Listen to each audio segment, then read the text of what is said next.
Bueno, pues buenas tardes a todos y a todas y bienvenidos a este segundo foro online que celebramos de la mano de DALEF y de INGEUS para poner la mirada y poner el acento en aquellas cuestiones que más nos preocupan de una realidad social nueva que tenemos ante nosotras, ante nosotros y que tenemos que aprender a descifrar y aprender a entender. Cerrábamos el curso, si ustedes se acuerdan, con un foro similar a este, con un webinar, el mismo día que se aprobaba el ingreso mínimo vital. Y hoy lo abrimos con otro, nada menos que sobre los rostros de la pobreza, sobre cuáles son aquellas características que hoy tienen los sectores más vulnerables y que se han visto más perjudicados por esta pandemia. Han pasado mañana, ahora justo 3 meses desde que se aprobaba este ingreso mínimo vital y estamos comprobando ya las dificultades de llevarlo a buen puerto. ¿Por qué? Pues porque esta pandemia nos ha desvelado que teníamos problemas previos, que los conocíamos, pero que nos los está mostrando ahora de forma mucho más clara y al mismo tiempo ha puesto encima de la mesa otros problemas fruto de la nueva situación. De alguna forma no siempre es sencillo tener presente todas estas características y desde luego no es nada fácil acertar como estamos viendo. Estamos viendo que instrumentos que se ponen con idea de intentar paliar situaciones de emergencia luego tienen problemas en la aplicación porque la realidad en el fondo es nueva y tenemos que aprender a conocer esa nueva realidad que tenemos ante nosotros. Como suele ocurrir en las crisis, quienes peor lo pasan son quienes peor lo estaban pasando ya.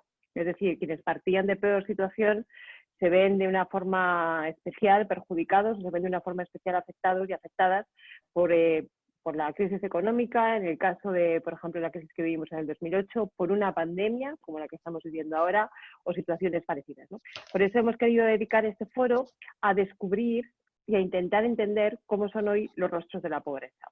En algunos casos serán los mismos que antes de la pandemia, aunque con más cicatrices. Y en otros casos estoy convencida de que nos vamos a sorprender de quiénes y cuáles son esos nuevos rostros de la pobreza.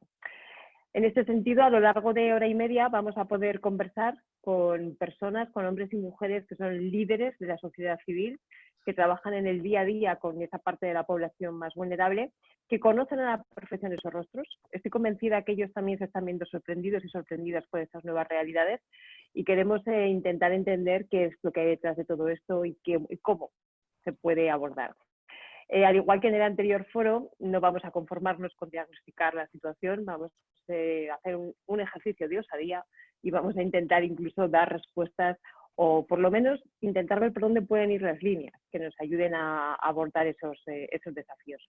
Yo no quisiera empezar sin antes dar las gracias a DALEF y a INGEUS por invitarme a moderar estos foros, que son eventos de lo más interesante, en los que además uno disfruta porque aprende, y cuando se aprende es cuando se disfruta, ¿no? Y cuando se saborean bien este tipo de eventos, y desear también que a lo largo de esta hora y media aproximadamente se lo pasen igual de bien en el sentido de que aprendan, ¿no? O por lo menos intentamos aprender conjuntamente. Al igual que en otro tipo de foros online, aquellas personas que quieran formular preguntas lo podrán hacer en una casilla que tienen en sus pantallas abajo a la derecha, que pone preguntas y respuestas, y ahí podrán dedicar sus interrogantes tanto al conjunto de los ponentes como a cada uno de ellos de forma especial. No obstante, al final de la sesión intentaremos tener unos minutitos de margen que nos permitan también conversar en directo y poder tener algún intercambio de opinión acerca de alguna de esas preguntas que se puedan plantear. Sin más, yo empiezo a hacer una pequeña ronda de presentaciones y una pregunta general que les hemos planteado a todos nuestros invitados. Es de cajón, es muy sencilla, es lo primero que necesitamos saber para entender cuáles son esos rostros de la pobreza. Queremos que nos digan cómo ha afectado la COVID-19 a cada una de las entidades y de forma especial a la población con la que esas entidades trabajan. Tenemos en primer lugar a Chema Vera. Buenas tardes, Chema. Chema es director ejecutivo interino de Oxfam. Yo creo que Oxfam no necesita mucha presentación, pero por si acaso, recordar que es una organización que lucha contra la pobreza enfrentando las desigualdades. Oxfam colabora con 3.000 organizaciones aliadas y les gusta subrayar que trabajan al lado de 23 millones de personas, ahí es nada.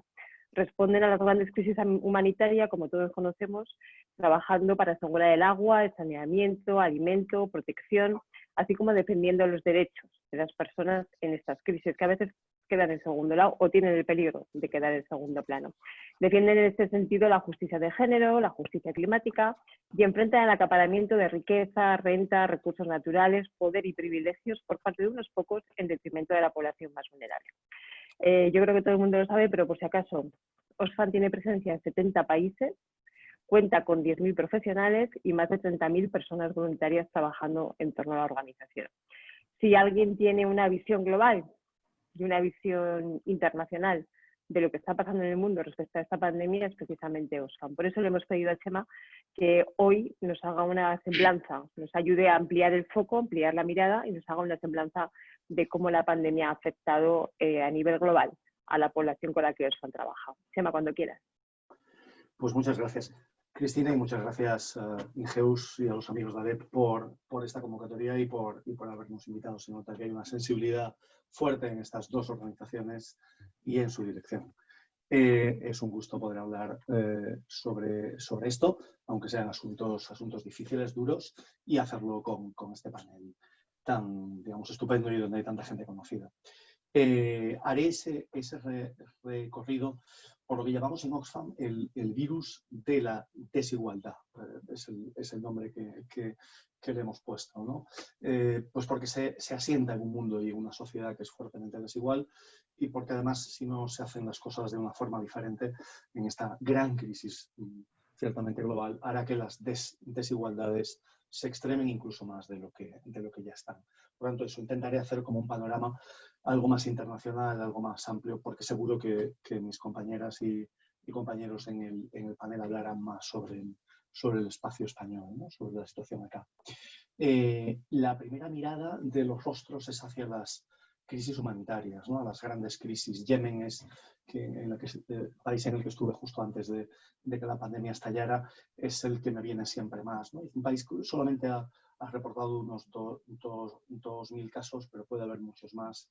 Pero un país en el que el conflicto sigue arrasando vidas, donde hay cientos de miles de familias que están hacinadas en campos de desplazados, donde la mitad de los hospitales o centros de salud ya no están operativos y muchos han sido blancos de las bombas, ¿no? La respuesta a una crisis extra como la del COVID en medio de un conflicto de años y con otras enfermedades como la del cólera es especialmente retador. Máxime si los suministros alimentarios se cierran, hay mucha menos capacidad importadora y si hay, de hecho, como es el caso, menos financiación y una acción humanitaria, y es un reto para las organizaciones, que está lastrada por el cierre internacional en la arena de las posibilidades de la carga y de los viajes, pero también por la falta de acceso en el país, por los bloqueos que las partes en el conflicto usan la crisis del COVID para acentuar esa dificultad para acceder a la población que está en crisis humanitaria. Hay una petición que es donde nos hemos puesto muchas organizaciones atrás, del secretario general de las Naciones Unidas, que exige un alto el fuego en todos los conflictos, que en el caso Yemen una de las partes sí ha aceptado, pero que digamos apenas cumple y la otra no. Este es el extremo de la desigualdad, donde ya hay una gran crisis humanitaria. Hoy estábamos viendo el incendio terrible en el campo de refugiados de Moria, en la isla de Lesbos. Refleja cuando ya estás en el extremo y lo que puede suponer la disrupción de una última crisis. No solo por el virus en sí, sino por lo que puede conllevar en los otros factores que están rodeando a las crisis. Pero de una forma algo más amplia, ¿qué es lo que pasa en los países con sistemas de salud débiles, ¿no? Países como Mali, donde hay 3 ventiladores por cada millón de habitantes, o en Zambia, donde hay un médico por cada 10.000 personas. Aquí en España es 1 por cada 40 aproximadamente. Países donde se accede al sistema sanitario pagando tarifas por el servicio. Cada cosa se paga, por lo tanto, casi nadie va porque casi nadie puede pagar, salvo unos pocos que cuentan con sistemas privados al máximo nivel. En Kenia es muy impresionante cómo ha habido millonarios que se han instalado UCIs en su casa, en su propia mansión, ¿no? Es lo que ocurre cuando o se desmantela o cuando nunca hubo sistemas sanitarios públicos que sean robustos, ¿no? Es la desigualdad frente al virus. y ojo con lo que pasa en países como el nuestro, donde aún contamos con sistemas fragilizados, pero todavía robustos, ¿no? Si lo comparamos con aquellos lugares donde no. Cuando hay que dar un salto de gigante en equidad, en el derecho a la salud. El coronavirus infecta a todas por igual, pero desde este segundo todo es diferente según en dónde se viva, cuánto dinero tenga cada uno. Y la propuesta desde Oxfam es un plan de choque de 160.000 millones de dólares para doblar la inversión en salud en los 85 países más pobres, no solamente para enfrentar el coronavirus, sino otras enfermedades que están quedando mucho más atrás de lo que estaban.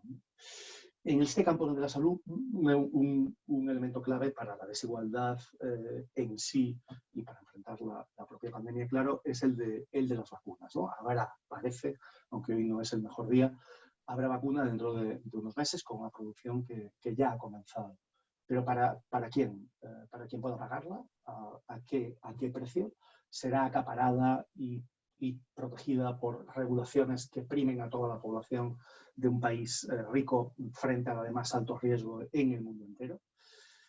Esta vacunas podrían ser el mejor ejemplo de bien común de arena global frente a un mal común global como es el de la pandemia, o ser el mayor divisor de clases de la historia reciente de la humanidad, con parias condenados a encerrarse o a morir, mientras que quien puede pagarla se inmuniza rápido y puede recuperar su actividad económica, ¿no? Y ese impacto económico como tercer factor, ¿no? Amigos africanos, ¿no? Que nos hablan de cómo el virus nos matará de hambre antes de que nos infecte, ¿no? O en un Bangladesh, donde ya se calcula que la población vulnerable ha visto caer sus ingresos en un 70%, con esos trabajos de salario diario que no te puedes confinar porque no tienes nada para vivir. En Oxfam estimamos que hay 500 millones de nuevos rostros de personas que podrían caer en la pobreza, que ya están cayendo en ella por esta crisis. Hemos hecho esta misma estimación para España y habla de 700.000. La crisis económica de la pandemia no tiene precedentes recientes, como bien sabemos, pero es especialmente para quienes no tienen redes de seguridad de ningún tipo, ni de protección, ni estatales, ni familiares, ni tampoco personales, ahorros personales, ¿no? Y hablabas, Cristina, de que se había aprobado el ingreso mínimo vital aquí en España, una medida francamente positiva. Es lo que estamos pidiendo para todos los países, para evitar la hambruna que se cierne sobre cientos de millones de personas, más allá de que el virus haya llegado con una fuerza más alta o no tanto. ¿Y cómo financiarlo? Pues en el corto plazo con más cooperación para el desarrollo, claro, con más fondos multilaterales, pero también con cancelación de la deuda externa que ha estado creciendo otra vez en los últimos años, al menos en el 2020 y en el 21. Hay países africanos que pagan 14 veces más el servicio de la deuda de lo que invierten en salud, o el Fondo Monetario, que puede hacer más, que puede vender parte de sus reservas de oro, que ha estado creciendo en estos últimos meses, o emitir algo que se llama los derechos especiales de giro, un mecanismo que le permitiría hacer desembolsos de cantidades mayores y de cantidades urgentes. Es una situación extraordinaria y por lo tanto las medidas tienen que serlo. En el fondo está el revertir un sistema económico injusto. No entro aquí ahora solamente a mencionar que hasta el Fondo Monetario o el Financial Times hablan de la necesidad de aplicar impuestos a la riqueza, así sea de una forma excepcional por esta crisis, ¿no? Finalmente, y el último punto, es el de la restricción de los derechos civiles, ¿no? Y a esto nos toca enfrentarnos. Si tienes un 10% de probabilidades de infectarte y un 100% de morir de hambre, ¿qué haces? Pues sales, ¿no? Pero si sales puede que la policía te acabe casi moliendo a palos, como en Kenia o como en Filipinas. El confinamiento puede ser necesario, pero la forma tiene que ser proporcional. Y no es el caso en muchos países donde se utiliza el COVID para callar voces, para amenazar a líderes sociales indígenas. La emergencia para vulnerar esos derechos civiles políticos. Por lo tanto, alto el fuego y respuesta humanitaria, plan de choque salud, rescate económico y esa defensa del espacio de la sociedad civil como retos y como rostros. Gracias. Muchísimas gracias, Chema. La verdad es que Te hemos pedido con muy poquito tiempo nos hagas una semblanza y es muy difícil, pero creo que has dejado muy claro los principales puntos que caracterizan la situación a nivel internacional, ¿no? Me quedo con esa expresión que decías de la crisis extra, porque efectivamente en muchos países la pandemia es una crisis extra, o sea, una que se superpone a muchas que tenían ya previamente, ¿no? Y por lo tanto era de multiplicador de esas mismas. Nos decía Chema que podíamos estar hablando de 1.500 millones de personas más como nuevos rostros de la pobreza, y de esos 1.500 millones, probablemente 700.000 aproximadamente estarían en España. 500, Vamos a aterrizar. Ah, perdona, 500, sí. disculpa, vale, Perdón. vale. Sí, estarían aquí en España. No, gracias porque así tomamos bien los datos. Pero vamos a ir aterrizando ya un poco más, ¿no? Y vamos a concretar una mirada desde Càritas Diocesana de Barcelona. Tenemos con nosotros hoy a Eduard Sala. Eduard, muy buenas tardes, si puedes ir encendiendo el micro. Tampoco a Càritas hace falta presentación, pero por si acaso recordar, Càritas es una entidad sin ánimo de lucro que forma parte de la Iglesia Católica. Su misión es acoger y acompañar a las personas en situación de pobreza y exclusión social para que sean protagonistas de su desarrollo integral desde el compromiso de la comunidad cristiana y la red de las diversas Càritas parroquiales y diocesanas. Sus trabajos incluyen la acción social, la sensibilización de la sociedad y la denuncia de situaciones de injusticia. El área de acción social de Càritas Diocesana, a la que pertenece nuestro invitado Eduard Sala, se concreta en 7 programas: la acogida y el acompañamiento, el trabajo con familias e infancia, la formación e inserción laboral, migración y atención al refugiado, trabajo con personas sin hogar y una especial atención a las personas mayores. Áreas todas ellas que, como se pueden ver, abarcan una realidad bastante plural, que es la que le hemos pedido que nos describa. Eduard, ¿cómo ha afectado la COVID-19 a todo este sector tan importante de la población y tan plural con el que trabajáis?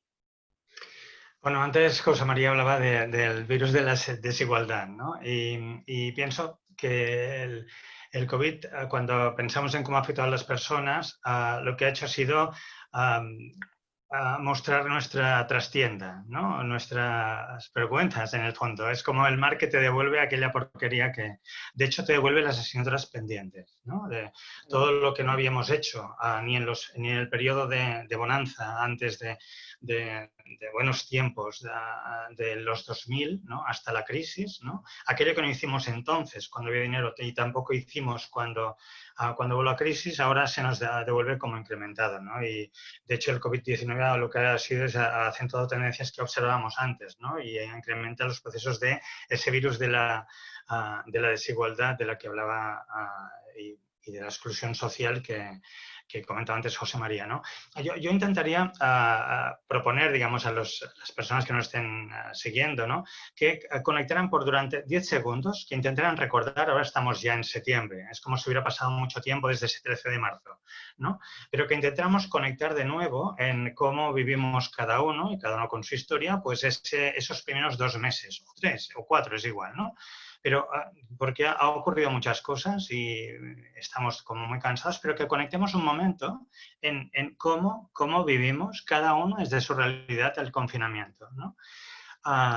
Y para poder entender cuál ha sido el impacto en las personas que atendemos desde Càritas, a partir de esa referencia, la de cada uno, de cada una, lo haya vivido desde donde lo haya vivido y haya sentido lo que ha sentido, empezaría a hacer preguntas que pueden ayudarnos a ver cuál ha sido el impacto, ¿no? Que ha tenido en la población a las personas que atendemos desde Càritas, ¿no? La primera pregunta sería, ¿cómo hubiéramos vivido lo que hemos vivido si lo hubiéramos hecho desde una habitación compartida con gente desconocida y a la que debíamos el precio de la habitación sin tener dinero para poderlo pagar? Primer impacto, ¿no? ¿Cómo hubiera sido el confinamiento visto así, ¿no? Desde una habitación realquilada, donde a lo mejor estamos toda la familia, debiendo el dinero a la persona que vive con nosotros, que nos ha realquilado ese piso, y sin poder conseguir ese dinero para poder pagar a final de mes, ¿no? ¿Cómo hubiéramos vivido el confinamiento, ese que hemos vivido, si lo hubiéramos hecho con alguien que nos maltrata y no hubiéramos tenido ninguna posibilidad de pedir ayuda? Porque no había nadie al otro teléfono y ni posibilidad tampoco de salir a la calle, ¿no? Eso es otro impacto, ¿no? ¿Cómo hubiéramos vivido lo que hemos vivido y desde lo que hemos sentido cada una de nosotras si hubiéramos vivido antes del 13 de marzo viviendo al día, consiguiendo el dinero suficiente para poder sobrevivir y que de golpe ese trabajo precario desaparece y no tenemos ni tan solo la posibilidad de ir a la tienda de al lado o del súper del barrio para comprar comida, para pasar un confinamiento que de 15 días en 15 días se fue alargando meses, ¿no? ¿Cómo hubiéramos vivido? Ese es el impacto, ¿no?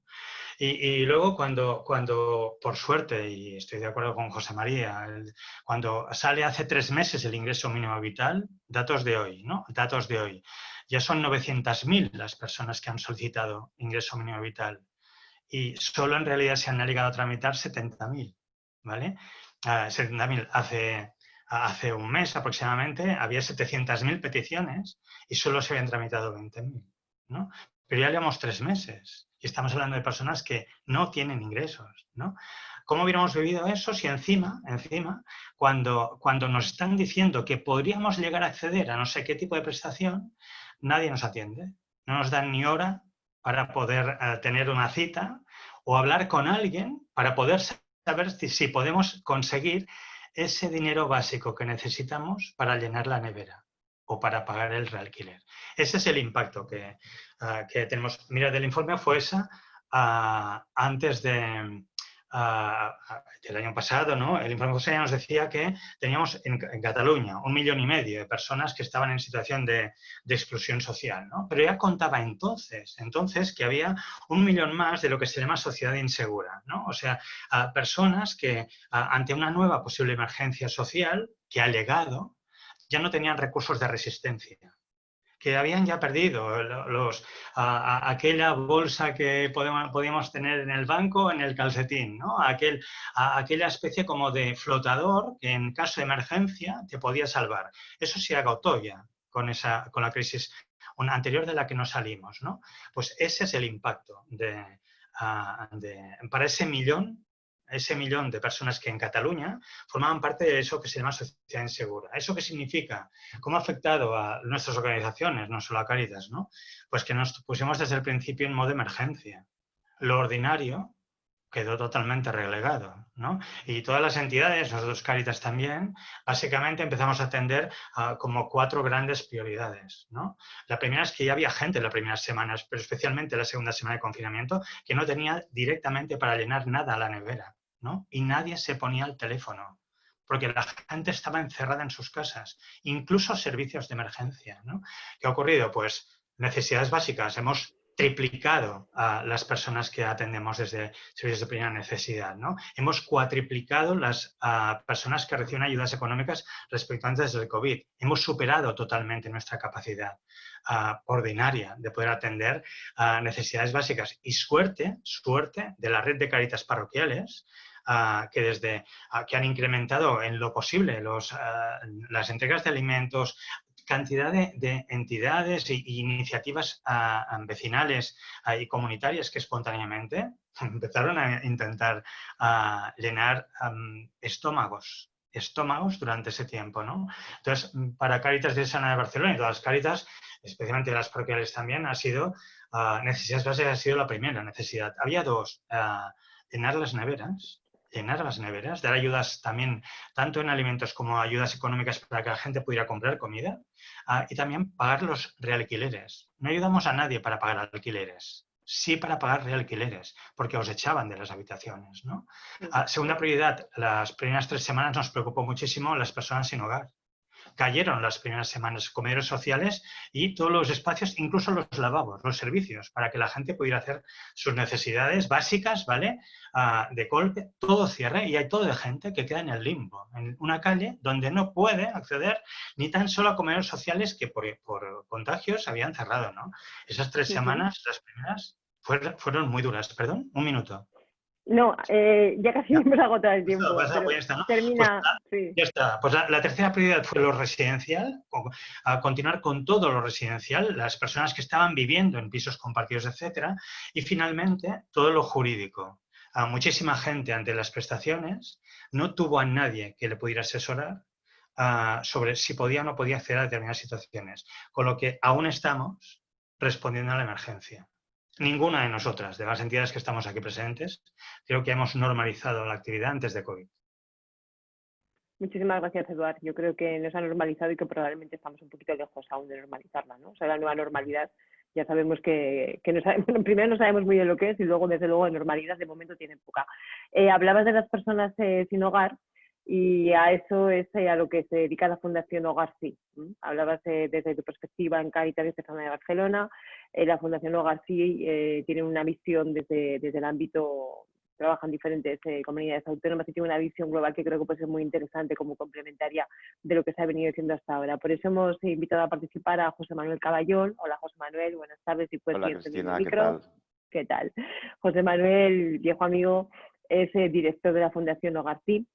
Para quien no la conozca, decir que Hogar Sí es una entidad que existe para que ninguna persona viva en la calle. Desde su creación en 1998, ya llevan unos años trabajando, ha puesto su foco en trabajar con aquellas personas que no podían acceder a los recursos o que resultaban expulsadas de ellos, ¿no? Un tema que también ha tocado Eduard, y que permanecían de manera estable en las calles. En los últimos años ha dedicado sus esfuerzos a poner en la agenda el término sinhogarismo. Por cierto, creo que con bastante éxito, o sea que enhorabuena, porque a todos nos suena ya esto del sinhogarismo, ellos son los responsables de que nos suene.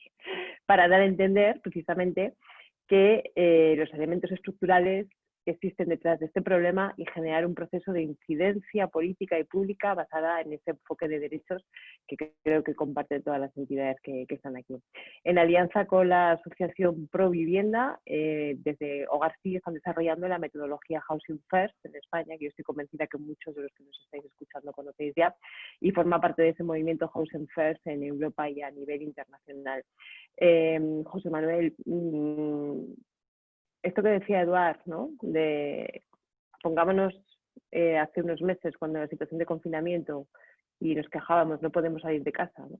Y de repente alguien dijo, eso será el que tenga casa. Yo creo que es una reflexión que a todo el mundo nos dejó un poco paralizados, ¿no? A vosotros os ha tenido que dejar en estado de shock, supongo. Buenas tardes a todo el mundo y muchas gracias a la LEP y a Ingeus por invitarme a participar. Pues efectivamente, Cristina, incluso se daba la circunstancia paradójica de que como además las personas no podíamos estar en la calle, ha habido casos en los cuales a la gente se la echaba de la calle. Echar de la calle es un concepto pues verdaderamente paradójico. Y además, echar de la calle normalmente significa cambiar de acera a las personas, porque en definitiva, si no tienes una alternativa que ofrecer a esas personas, ¿dónde las vas a echar? En cualquier caso, es cierto que a mí me da la sensación de que la experiencia de las personas sin hogar ha ido por barrios en función de cuáles eran los recursos que tenían disponibles. La experiencia de las personas que estaban directamente en la calle ha debido ser terrible. Ver cómo poco a poco se vaciaban las calles, dejaba de pasar gente, cerraban los comercios y las tiendas donde la gente se provee no solo de alimentos, sino también incluso de servicios como la posibilidad de ir al baño o de pedir algo de ayuda. Sin entender nada, ha tenido que ser una vivencia verdaderamente complicada. Luego, tenemos mucha gente, muchas personas afectadas por sinhogarismo que están en alojamientos colectivos.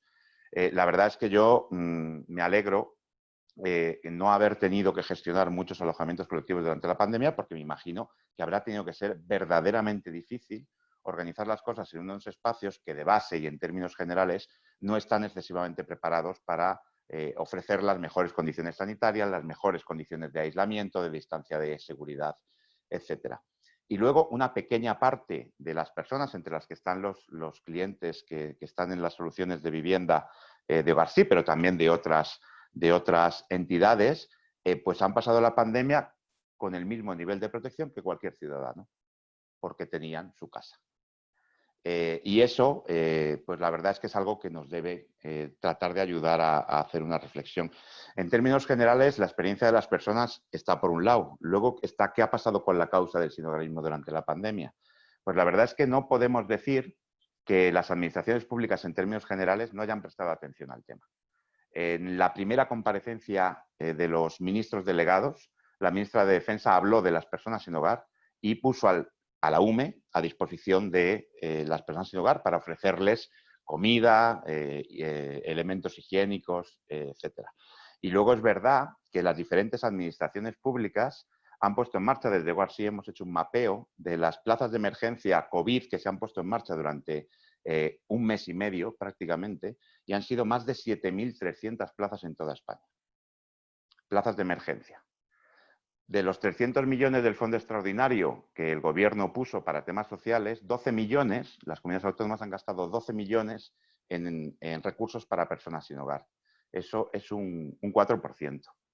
Y la verdad es que la lástima de esto es que lo que tenemos que decir es que hemos tenido en el ámbito del sinhogarismo una oportunidad verdadera que hemos perdido, que hemos echado a la basura. Porque en un mes y medio hemos puesto en marcha las mismas plazas que en los últimos 12 años, según datos del INE. La diferencia de plazas, según la encuesta del INE, entre 2006 y 2018, que es la única, es la misma que la cantidad de plazas de emergencias que hemos puesto en marcha. Pero es que después de ponerlas en marcha durante un mes y medio, lo que claramente ha demostrado capacidad, sentido de urgencia por parte de las administraciones y compromiso presupuestario, una vez que ha terminado el estado de alarma, las hemos cerrado y hemos devuelto a las personas a la calle. Lo cual no solo genera una situación de falta de humanidad tremenda, porque podíamos haber aprovechado este momento para, una vez que tenemos a las personas en unas plazas de emergencia, haber generado un proceso que hubiera podido hacer que las personas hubieran ido poco a poco integrándose en recursos, bueno, pues más favorecedores de la inclusión, más basados en viviendas normalizadas, pero ya teníamos la posibilidad de atenderlos. Bueno, pues no, hemos cerrado con el enorme coste de oportunidad que va a suponer, si no lo queramos nadie, el efecto de la pandemia nos hace tener que volver al confinamiento y, por tanto, tener que volver a abrir otra vez los recursos. Algunos de ellos ya están volviendo a abrir en la situación en la que estamos. Pero me queda un minuto y no quiero dejar de decir que esta oportunidad perdida también nos ha generado 3 aprendizajes, que son los que yo me gustaría compartir con la audiencia. La primera, la vivienda. La vivienda es sin duda ya el mayor inclusor. Por encima del empleo, por encima de la salud, la vivienda nos permite teletrabajar, nos permite aislarnos si es necesario, nos permite seguir estudiando. Cuando se habla de políticas sociales en mayúsculas, se habla de empleo, pero la vivienda es lo que permite que uno tenga empleo y es lo que permite que uno pueda cuidar su salud en primer orden. La segunda aprendizaje es que el problema es solucionable. Nadie puede decir que no se puede solucionar un problema cuando en un mes se ha hecho lo mismo que en 12 años se han puesto en marcha 7.300 plazas. No es posible que ningún político se ponga enfrente de mí ahora a decirme esto es que no es abarcable. No, señores, lo han hecho y se puede volver a hacer. Y la tercera y última, y con esto termino, es que claramente la erradicación del sinhogarismo no es un tema de dinero, es un tema de liderazgo. Y el liderazgo es voluntad, es valentía y es responsabilidad. Y el liderazgo político atrae dinero. Y el liderazgo político es capaz de generar las condiciones necesarias. Es el momento. Las condiciones existen. Europa está dispuesta. El comisario Smith ha convocado una convención sobre el sinhogarismo. Los modelos basados en vivienda han demostrado su eficacia y su eficiencia. La coordinación con vivienda existe y está empezando a dar sus frutos, como por ejemplo en el Plan Estatal de Vivienda. Y el gobierno ha demostrado liderazgo en otros asuntos durante la crisis de esta pandemia. Pues es el momento de mostrar ese liderazgo para erradicar el sinhogarismo. Estás muteada, Cristina. Ahora, perdón, sí te decía que muchísimas gracias, José Manuel, que pone los pelos de punta las 3 cifras que dabas, ¿no? Lo primero, enhorabuena por el trabajo tremendo, ¿no? Es decir, en mes y medio hemos abierto más plazas que en 12 años. Yo creo que es un esfuerzo absolutamente, muy reconocible y que hay que felicitar. Ojalá no haya eso no haya sido en balde en términos de sistema, ¿no? Sino que luego se pueda recuperar todo el trabajo y todo lo que se ha hecho como tal. Y enhorabuena también por haber sacado ya lecciones aprendidas en carácter positivo y propositivo. Yo creo que esta pandemia nos pone ante nosotros la enorme oportunidad de aprender mucho, ¿no? Y como desaprovechemos esa oportunidad, podemos pagarlo muy caro. Por eso este tipo de webinars, por ejemplo, son interesantes, ¿no? Para ir colectivamente aprendiendo de esta pandemia. Y hay una mirada que creo que nos puede ayudar también a aprender de otra realidad diferente. Es la realidad que trabaja Raquel Gil. Si quieres ir encendiendo el micro, Raquel, la tenemos con nosotros. Yo le agradezco profundamente que esté hoy aquí. Ella viene como responsable del área social de Fundación AREF. La Fundación AREF, que la conoceréis muchos, nace en el Centro Penitenciario de Barcelona, gracias a la tenacidad y la ilusión de 5 mujeres privadas de libertad en aquel momento, una voluntaria y una monitora de confección. Estas 7 mujeres conjuntamente crearon un taller de confección para conseguir una alternativa profesional que les permitiera una reinserción digna en la sociedad. Si antes José Manuel hablaba de la vivienda como impulsor, pues también el empleo es un impulsor importante. Bueno, pues partiendo de esta experiencia, AREF se planteó como objetivo promover el acceso a la plena ciudadanía de personas en situación de riesgo de exclusión social. ¿Cómo? Pues fomentando su autonomía mediante procesos de formación y acompañamiento integrales de forma personalizada y poniendo a su disposición estructuras que se adaptaran a sus necesidades. Es decir, eso que ahora se dice las personas en el centro o no dejar a nadie atrás, bueno, pues eso Fundación AREF lo lleva haciendo hace mucho tiempo, desde la cercanía que da el conocer el día a día de esos sectores más vulnerables con los que están trabajando. Raquel, ¿cómo habéis vivido estos meses y cómo ha afectado a toda vuestra gente? Hola, ¿qué tal? Buenas tardes. Ante todo, dar las gracias a la organización por dejarnos participar y por aportar una mirada de perspectiva de género. Bueno, nosotros desde el inicio del COVID hemos sufrido pues, una situación bastante dramática, ¿no? en todo lo que son nuestros programas de orientación y de búsqueda de empleo y de inserción laboral. Entre otras cosas porque ni desde la perspectiva ni desde el COVID, ni desde el confinamiento, ni desde el desconfinamiento se ha tenido en cuenta una perspectiva de género y ha recaído mayoritariamente en la población femenina todo lo que son las cargas familiares, las renuncias de los empleos y la conciliación familiar. Entonces, nosotros esto pues, lo hemos vivido en directo y ahora os explicaré un poquito en qué se traduce. Bueno, nosotros, como sabéis, en AREF atendemos mayoritariamente a mujeres vulnerables, con baja capacitación y con diferentes dificultades para su inclusión social y laboral. Y a día de hoy estamos atendiendo alrededor de unas 800 personas, de las cuales más de 600 son mujeres con estas características. Entonces, por un lado, hemos tenido que parar en seco desde el día 13 de marzo, todos los cursos formativos que teníamos, que estábamos atendiendo a más de 128 alumnas. ¿Y qué ha pasado con estas 128 alumnas? Pues que hemos tenido que paralizar todo lo que sería sus posibilidades de finalizar sus itinerarios de formación y su inserción laboral, ¿vale? Entonces, ¿cuál ha sido el drama? El drama ha sido que a finales de junio tenemos la posibilidad de reemprender todos nuestros cursos formativos, con una asistencia que ha caído a más de la mitad de todas nuestras alumnas, puesto que nuestras alumnas se han quedado mayoritariamente ejerciendo todo lo que son, la conciliación familiar. La mayoría son madres solas, son mujeres que tienen cargas familiares que no están compartidas con nadie, ni soportadas ni sostenidas, y se han visto obligadas a dejar de lado todo lo que serían sus itinerarios de búsqueda de empleo para sostener la carga de la conciliación familiar, ¿vale? Entonces, a todo esto, ¿qué ha pasado con las mujeres privadas de libertad? Las mujeres privadas de libertad aún han tenido muchas más dificultades de retomar todos sus itinerarios de formación y de inserción de empleo. ¿Por qué? Porque todos los centros penitenciarios han tenido que cerrar según los protocolos de sanidad. Ha sido imposible sostener todas las formaciones con ellas y hasta este mes de septiembre no las hemos podido retomar, ¿no? Sabiendo que la mayoría de las mujeres privadas de libertad, la mayoría de ellas son mujeres que tienen cualificaciones profesionales bajísimas y además unos niveles de inserción laboral también muy, muy bajos. Y esto lo hemos tenido que parar en seco, ¿vale? Esto es lo que nos ha pasado, por un lado, con todos los programas de formación que tenemos. En cambio, ¿qué nos ha pasado con los programas de orientación laboral y de inserción laboral? Que han aumentado al doble de personas atendidas, ¿vale? Y sobre todo hemos aumentado en un 75% las mujeres en desempleo. O sea que aquí también tenemos un indicador de quién ha sido el colectivo más afectado en todo lo que son pérdidas de empleo, situaciones de paro, ERTES y ERTOs, ¿vale?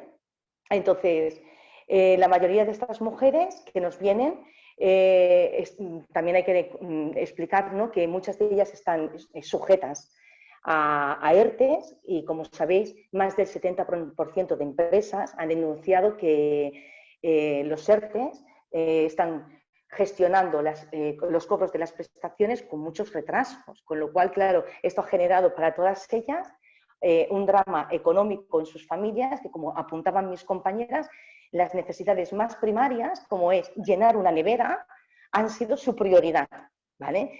Y bueno, para nosotros también el motivo importante de caída estrepitosa ha sido porque en el sector servicios y en el sector hostelería, que es donde muchas de las mujeres que atendemos se concentran, son los sectores que han sufrido más el latigazo, ¿no?, del COVID. Lo único que hemos podido rescatar y conservar ha sido todo el sector de atención sociosanitaria a través de los cursos y de la búsqueda de empleo que hacemos, porque desgraciadamente este es el sector profesional que ha estado en auge, ¿vale? Y también quería explicaros y compartir con vosotros que había un indicador que nos ha sorprendido mucho, que es, últimamente estamos viendo, cuando nosotras atendíamos en Fundación ARET una mayoría de edad entre 30 y 35 años, como mucho 50, nos están llegando ahora muchas mujeres de más de 60 años. ¿Qué quiere decir esto?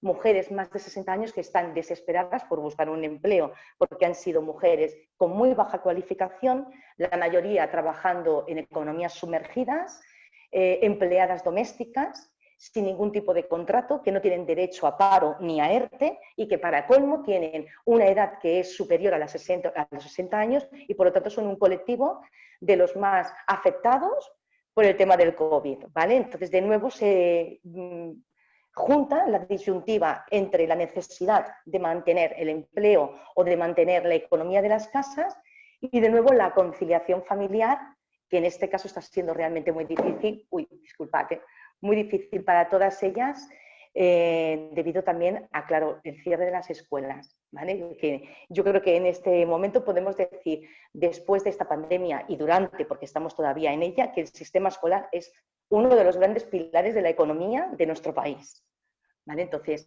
un poco la situación ha sido esta, la que hemos vivido, por un lado, en nuestros programas de inserción laboral y formación. Y por otro lado, también quería explicar un poquito, no sé si me queda un minutito. Ni siquiera, pero venga, te lo dejamos. Venga, dame 30 segundos, por favor. 30 segundos. Tenemos una empresa de inserción maravillosa que creamos en el 2006 para dar oportunidad sobre todo a mujeres, a las mujeres más vulnerables. Y una de las ramas de ocupación de esta empresa de inserción es la hostelería, el catering en concreto, que también, muy a nuestro disgusto, ha sufrido de nuevo un ERTE, también como la mayoría de las empresas españolas.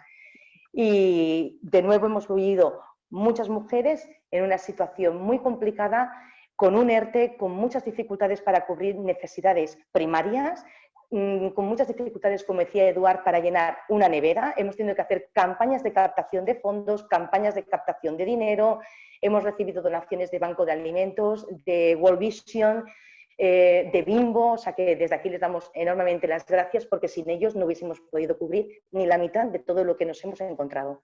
Gracias. Muchísimas gracias, Raquel. Gracias a ti por explicarlo tan bien y de una forma tan clara. Decíamos antes que esta crisis nos tiene que ayudar a aprender y también, como pasa en otras crisis, lo que hace es que reordena prioridades, ¿no? Y entonces nos estamos dando cuenta ahora de cosas que a lo mejor antes estaban latentes, pero no las habíamos subrayado. Lo de la escuela es una de ellas. Parece ser que nos estamos acordando de la escuela cuando cierra, ¿no? Pero bueno, bienvenido sea, si sirve para reflexionar en torno a todo lo que supone. Y por supuesto, los rostros de la pobreza siguen siendo rostros de mujer muchas veces. Me temo que esta vez también la pobreza va a tener rostro femenino y no solamente eso, sino que el tema del género vuelve a ser un agravante. Es decir, al montón de brechas, al montón de problemas que alguien tiene, el género nuevamente es un obstáculo más, ¿no? Es un agravante en todo esto. Por lo tanto, gracias por habernos ayudado a poner el foco allí y luego profundizamos un poquito más. Pero antes de eso, quiero darle la palabra a Carles Descalzi. Carles, buena tarde. Puedes ir encendiendo el micro, que no te pase como a mí antes, que estaba hablando muteada. ¿Qué tal? Bueno, Carles es el gerente de la Fundación Sant Pere Claver y otra de las miradas que no podían faltar hoy. Desde el año 1948, el Grupo Sant Pere Claver ofrece asistencia sanitaria con un enfoque comunitario para el cuidado y acompañamiento a las personas que sufren problemas de salud mental, discapacidad intelectual y personas sin hogar también. Ahí abarca diferentes diferentes grupos de población. Todas ellas, lógicamente, en situación de vulnerabilidad y de exclusión social, como hemos podido ver. La Fundación Sant Pere Claver ha ido consolidando una oferta de servicios y programas comprometidos con aquellas personas y aquellos colectivos más vulnerables, con un compromiso directo, firme, determinado. Actualmente nos dicen ellos que el grupo Sant Pere Claver está formado por más de 350 profesionales distribuidos en más de 30 programas y equipamientos en los diferentes barrios. Por lo tanto, el conocimiento de la realidad está garantizado y entiendo que muy de mano a mano, ¿no? Y desde la cercanía, Carles. Muchas gracias. Buenas tardes, Cristina, y a todos los participantes asistentes a este webinar. En primer lugar, felicitar y dar las gracias también a Ingeus y Dalef por la oportunidad y agradeceros la invitación y oportunidad de poder explicar y compartir el testimonio de Sant Pere Claver. Y especialmente poderlo hacer hoy, ¿no? Que si me permitís es el día de nuestro patrón. Hoy justamente es el día de Sant Pere Claver, este jesuita catalán, nacido en Verdú, cerca de Tàrrega, en Lérida, y que murió tal día como hoy, del año 1654, en Colombia, en Cartagena de Indias, después de toda la vida dedicada a dar apoyo y cuidar y atender a las personas más necesitadas, sobre todo los esclavos en aquel rincón del planeta, ¿vale? Bueno, respondiendo a tu pregunta, me gustaría separar un poco la exposición en este breve tiempo que dispongo en el ámbito organizativo de cómo hemos vivido nosotros en Sant Pere Claver en nuestros servicios y después pasar un poco al ámbito más de las necesidades y demandas que han aparecido en las personas que atendemos desde el ámbito de la salud mental y discapacidad intelectual. ¿De acuerdo? En principio, internamente en Sant Pere Claver nuestra realidad es plural y diversa. Gestionamos diversos recursos, tanto sanitarios como residenciales, atención domiciliaria, ámbito tutelar, donde tutelamos más de 350 personas. Y donde hemos sufrido más, lógicamente, ha sido en los recursos residenciales de atención domiciliaria. Aquí la parte más asistencial, como parte ambulatoria que gestionamos recursos en centro de salud mental, hemos tenido la suerte de poder transformar y hacer básicamente, todavía seguimos realizando gran parte de nuestra tarea de forma telemática, teleasistencia, pero donde hemos sufrido más, y se sufrió más especialmente el primer mes, pues en todos los recursos residenciales y atención domiciliaria. Es importante, como decía antes Eduardo, no nos acordamos, pero aquellas primeras semanas, pues la falta de equipos de protección fue un tema que internamente en la organización, en toda la sociedad, y los profesionales de salud y servicios sociales, servicios básicos, fue muy determinante y generaba gran tensión en la organización y en la dinámica interna de todos nosotros y de nuestros servicios, ¿vale? El riesgo de infección, no hay que olvidar, ¿no? Me parece que España sigue siendo el país del mundo donde ha habido más personal sanitario infectado, con lo cual, de Europa seguro y diría que del mundo, con lo cual algún aprendizaje también hay que hacer cuando estamos hablando en muchos casos de equipos de protección muy básicos, ¿no? Guantes y mascarillas, ¿no? Básicamente. Aquí quiero poner algún apunto en valor también, algún apunte organizativo, que es de oportunidades, ¿no? Antes algún compañero se ha referido, ¿no? Apuntes positivos de lo que hemos aprendido organizativamente a lo largo de la gestión de esta pandemia. Y en primer lugar yo hablaría de colaboración entre organizaciones, tanto en lo público-privado como en la misma sociedad civil y entidades del tercer sector, como algunas que estamos representadas aquí. Nosotros, en nuestro caso, para poner un ejemplo, cuando no había ni mascarillas ni guantes, hicimos una compra agregada, una importación, nos atrevimos, estamos hablando, ahora se ve fácil, ¿no? Pero a finales de marzo era una operación arriesgada, pues decidimos impulsar una importación de material y que al final fue exitosa y como ejemplo de colaboración también y de alianzas y de operaciones conjuntas que nos fortalecen al tejido asociativo y de entidades del tercer sector. Yo pienso que organizativamente lo más importante ha sido que hemos sido capaces de mantener lo que llamamos el vínculo terapéutico, y esto a pesar de las dificultades de movilidad, de las dificultades de escasez de EPIs. Esto ha sido sobre todo gracias a un elemento que seguramente todos compartimos, que es la gran vocación, capacidad de adaptación, flexibilidad y compromiso de los profesionales de los servicios de salud en general y también servicios sociales y, como todas las entidades que representamos aquí. Gracias a ellos, las organizaciones han podido mantener lo que llamamos en nuestro caso el vínculo terapéutico, que ha sido lo que ha permitido mantener una relación con nuestros usuarios a pesar de las múltiples y grandes dificultades. Antes de pasar a los aspectos más de los usuarios, sí que organizativamente también hemos avanzado mucho en temas de transformación digital, teleasistencia, teletrabajo. Hemos simplificado muchos procesos. Nosotros mismos hemos sido capaces de montar un hotel salud para personas con riesgo de exclusión social en pocas semanas y sin ninguna reunión presencial. Es decir, hay un aprendizaje organizativo de eficiencia, de simplificación de procesos que pienso que ha venido para quedarse y que debemos tomar buena nota para que esto no se diluya en el tiempo. Para ir acabando, y muy importante, porque veo que me estoy apurando el tiempo, sí que me gustaría especificar cómo se han comportado las necesidades en salud mental. Yo diría que observamos que está apareciendo ya, después de la pandemia más crítica en las UCIs, en el ámbito de salud mental, está apareciendo una regresión por parte de usuarios con trastornos graves que estaban debidamente compensados. Hay una regresión a veces en su progreso terapéutico.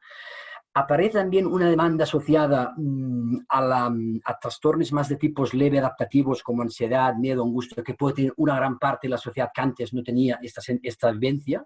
Aquí también aparecerá ahora con la vuelta al cole por parte de muchos chavales, adolescentes, pues que se encuentran en casa, en su zona de confort, y va a significar salir de zona de confort para estos trastornos más de tipo adaptativos, que confiamos que con el tiempo y acompañamiento irán mejorando. Y después me gustaría acabar con dos menciones específicas. Una es el trastorno postraumático que han sufrido personas, muy especialmente los que han estado en primera línea de la pandemia en los hospitales. Hay muchos profesionales de salud con trastornos postraumáticos que hay que cuidar y acompañar, y así se está haciendo desde la red. Y también personas, ciudadanos, que no han podido hacer el duelo como querían, y aquí aparecen pues, temas de duelo patológico, la pérdida, cómo acompañamos esos tipos de trastornos que preocupan a la red en general de salud mental. Y por último, y con eso acabo, se ha hablado un poco, ¿no? Se ha referido Chema, se ha referido Eduardo, bueno, todos, ¿no? Los determinantes de salud. Aparecerá indudablemente toda una demanda de servicios de salud mental, no asociados tanto a componentes psiquiátricos, sino a los determinantes de salud, falta de vivienda, falta de trabajo, precariedad laboral, que indudablemente, como siempre, acaban impactando en la salud emocional y el bienestar emocional y salud mental de la ciudadanía. Eso es lo más relevante que quería aportar, Cristina. Muchísimas gracias, Carlas. La verdad, muchas gracias. La verdad es que, fíjate, yo creo que muchos de los efectos de esta pandemia todavía es muy pronto para poder valorarlos, porque aún no los estamos viendo, pero si alguno tiene en especial esa característica, creo que es precisamente todo lo que afecta a los temas de salud mental, ¿no? Yo creo que no somos capaces todavía de ver lo que ha supuesto y lo que va a suponer, ¿no? No hablemos en pasado, porque seguimos con situaciones muy duras y vamos a ver cómo se gestionan. Bueno, pues si empezábamos con una organización internacional, vamos a terminar esta primera ronda con otra organización internacional. Y si precisamente Carla nos hablaba ahora, por ejemplo, de adolescentes o de chavales, de niños, ¿no? Que ahora tienen que romper su zona de confort y volver a la escuela, volver al instituto, pues queríamos poner también la mirada y el acento en los más pequeños y en las más pequeñas, ¿no?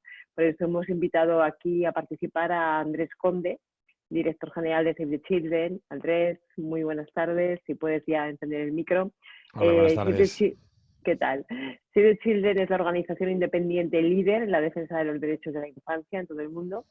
Trabaja desde hace más de 100 años para asegurar que todos los niños y niñas sobreviven, aprenden y están protegidos de la violencia y la explotación. Visto desde aquí igual puede parecer algo extraño, ¿no? Pero seguro que su visión nos puede dar datos de que la cosa tiene tela. Actualmente la organización desarrolla programas de salud, de nutrición, de educación y de protección de la infancia que en 2019 llegaron directamente a casi 40 millones de niños y niñas en 120 países. Realmente esto es visión global y red internacional. En España también trabajan y desarrollan programas de lucha contra la pobreza infantil. Por cierto, todos esos términos, igual que el de sinhogarismo, ¿no? Que les decía antes José Manuel, que hace unos años no se oía y que lamentablemente ahora también lo tenemos ya asumido. La pobreza infantil, la prevención de la violencia hacia la infancia y de protección de infancia migrante. En 2019 su trabajo aquí en España llegó a más de 8.000 niños y niñas, por lo tanto conocen muy bien de qué están hablando. Save the Children desarrolla además un trabajo que todos conocemos de incidencia política y social sobre cuestiones que afectan a la infancia a nivel internacional y también en España. Por lo tanto, tanto desde esa visión más del trabajo con los chavales y las chavalas directamente como desde el enfoque de lobby, conocen perfectamente cómo han vivido los chavales, los adolescentes, nuestros más pequeños, en definitiva, cómo han vivido esta pandemia. Cuando quieras, Andrés. Pues muchas gracias, Cristina. Yo creo que como Chema ha contado bien la perspectiva internacional, ¿no? En donde Save the Children, lógicamente, tiene un foco muy, muy grande, ¿no? Me voy a centrar más en la situación en España, quizá, ¿no? Y quizá tengo que empezar diciendo que la pobreza, en un webinar que se llama Los rostros de la pobreza, es importante señalar que en España la pobreza tiene rostro de niño y de niña, y que eso es una enorme anomalía. Es una cosa difícil de entender, ¿no? Primero, ¿por qué los menores de 16 años son el grupo de edad en mayor situación de exclusión social que hay en nuestro país, ¿no? ¿Por qué solo Rumanía tiene datos peores que los nuestros en la situación de pobreza y exclusión que afecta a la infancia, ¿no? Y yo creo que es una anomalía económica, primero porque somos la cuarta economía de la zona euro, ¿no? Por lo tanto, por falta de recursos para poder atender este problema, evidentemente no puede ser, ¿no? Es una anomalía política también, porque dices, no es un problema, la infancia es el 15% de la población total, o sea, no es que estemos hablando de algo de una envergadura tan descomunal que sea inmanejable, no. Evidentemente podría atenderse, es un problema erradicable. Incluso es una anomalía desde un punto de vista de estrategia de país, ¿no? Somos el segundo país más envejecido del mundo y una generación vamos camino de nuestras pensiones con muchas dificultades para sostener ese sistema. Entonces, simplemente desde esa reflexión, dejar de despeñarse en la pobreza a más de 2 millones de niños y niñas que además van a permanecer en ella el resto de su vida, como las evidencias nos demuestran, no es inteligente. Simplemente no es inteligente, ¿no? ¿Qué ha pasado con las familias con hijos a cargo en nuestro país en esta emergencia? Nosotros tenemos la experiencia del trabajo con estas 8.000 niños y niñas en exclusión social que nos derivan los servicios sociales y más que interpretar qué es lo que les ha pasado, les preguntamos directamente. En el mes de junio y después de 3 meses de trabajo a su lado, les preguntamos qué había pasado con sus vidas, ¿no? Y lo que distinguimos fueron 3 impactos muy claros, ¿no? Uno, el más evidente, el que no se le escapa a nadie, es un deterioro muy profundo de su situación económica, ¿no? Por daros los datos concretos de qué ha pasado con esas familias, pues en términos de empleo, y hay que entender que las rentas de trabajo son los únicos ingresos de estas familias, ¿no? Salvo algunas ayudas sociales que apoyan, pues de aquellas que tenían empleo, que ya eran un número reducido de las familias en exclusión social, el 25% perdió su empleo de manera permanente, ¿eh? A pesar de que esto no parecía posible, o se han arbitrado medidas, pues lo han perdido de una manera permanente, ¿no? Y el 50% ha perdido su empleo de manera temporal y sigue sin poder acceder a él, ¿no? De modo que la gran mayoría tuvieron un impacto en su empleo gigantesco.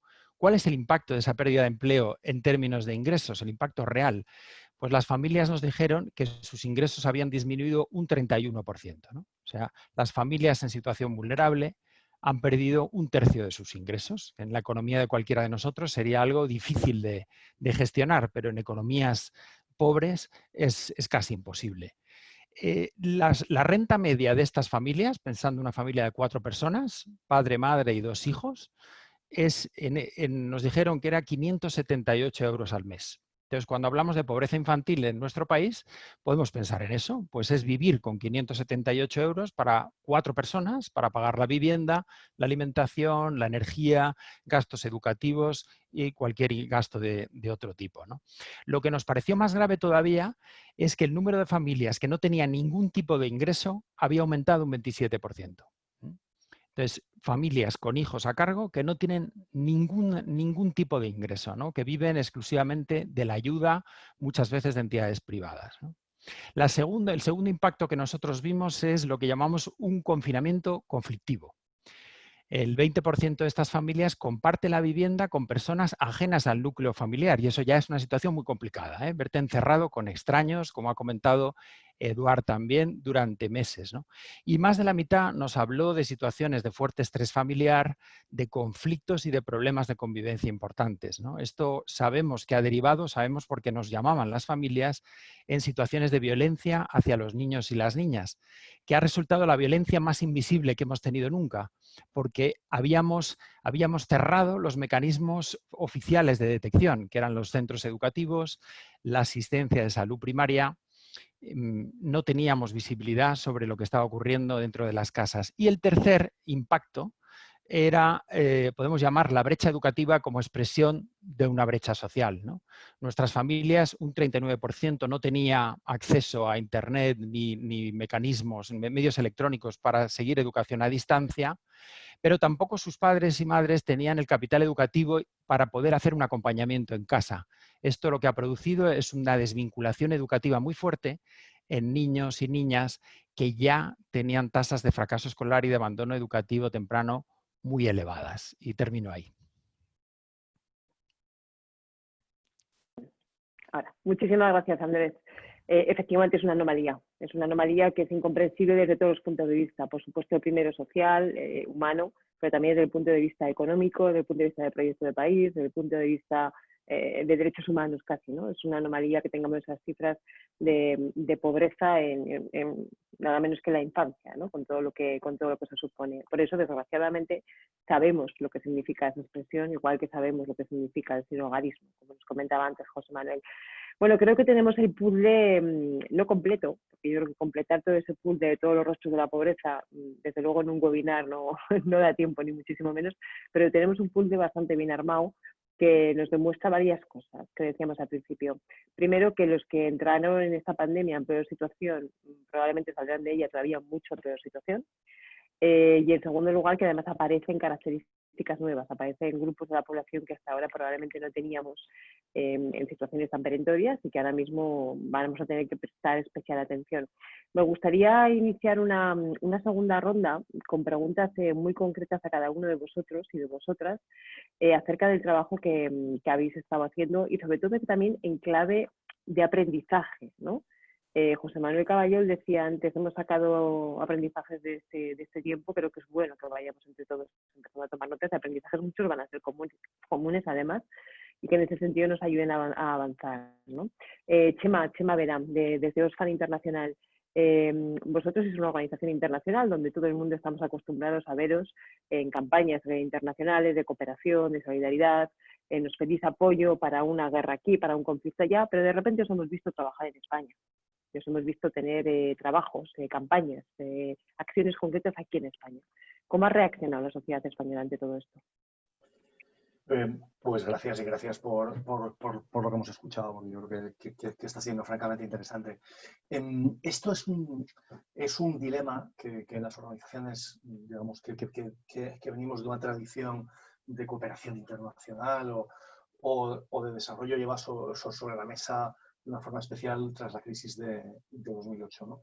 Pero que yo creo que lo vamos superando con un cierto falso dilema, ¿no?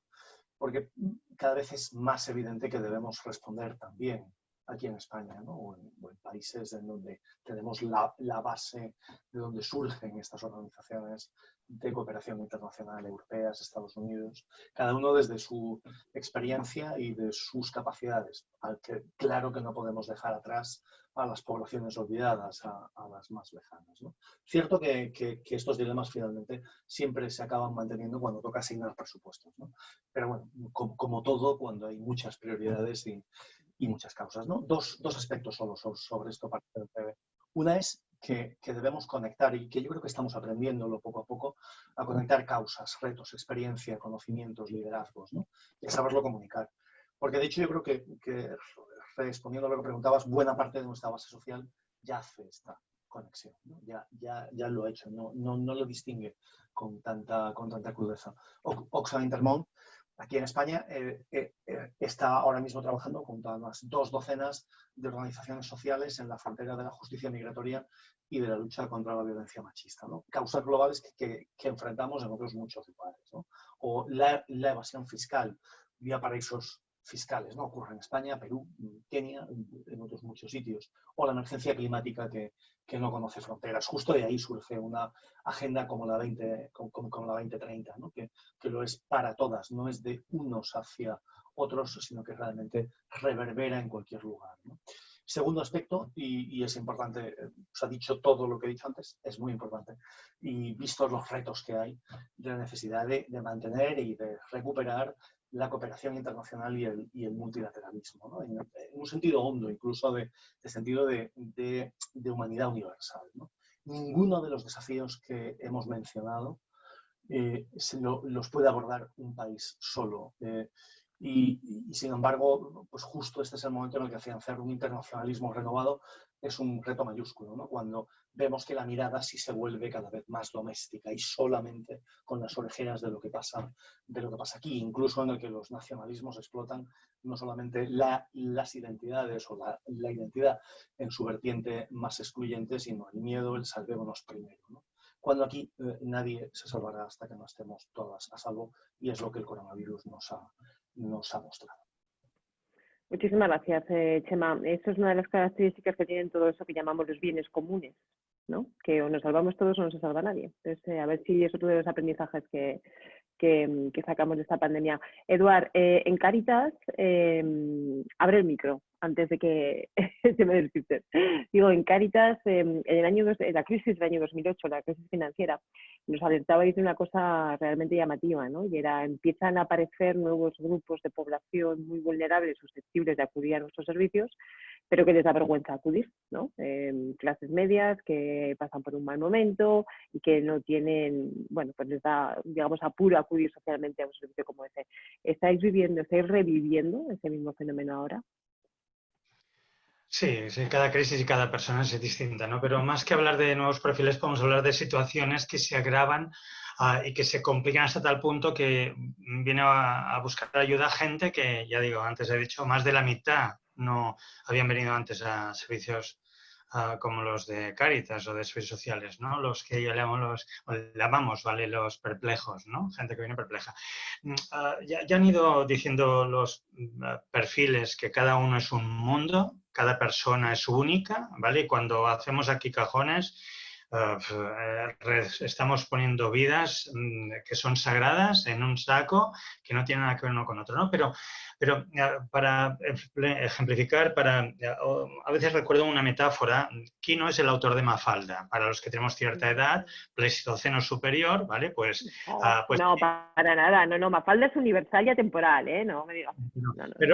Pero aparte de Mafalda, que debe ser obligatoria, de lectura obligatoria, pero también hacía otras cosas, Quino, ¿no? Y recuerdo un dibujo, concretamente, que había todo de personas que estaban cada una colgada, agarrada a una cuerda deshilachada, ¿no? Y que de tanto en tanto, una de ellas, esa cuerda deshilachada, pues se rompía y caía, ¿no? Pues de una crisis de la que nos salimos, donde esa sociedad insegura que ya no tiene recursos de resistencia, mucha de esa sociedad insegura ha entrado en las puertas, ha llamado a las puertas de muchas de las entidades que estamos aquí, ¿no? Son personas, insisto, perplejas, ¿no? Entonces yo diría, ¿cómo puede ser que ese dibujo del Pleistoceno superior, como no hayamos hecho los deberes como sociedad, como para poder fijar redes de protección, redes que permitan que las personas puedan encontrarse con un apoyo? Pensemos que el COVID supuso puertas cerradas para la mayoría de la gente, ¿no? Y no querría entrar en como distintos perfiles porque los han ido diciendo los compañeros desde las familias monoparentales, sin monomarentales, no monoparentales, que no pueden elegir entre ir a trabajar y dejar a los niños solos, ¿vale?